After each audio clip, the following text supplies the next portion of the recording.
Will this big ass wheel fit on my bike? Will I succeed or will I fail?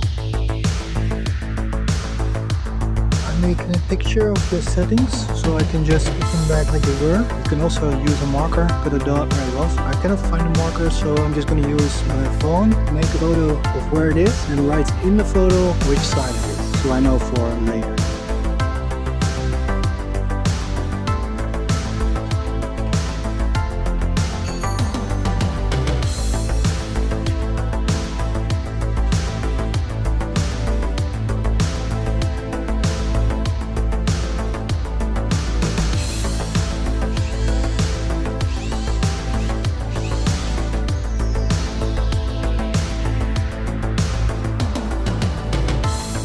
This thing and this thing doesn't fit my KTM wheel. I'll figure something out to make it fit. Follow to see if I succeed. Follow me.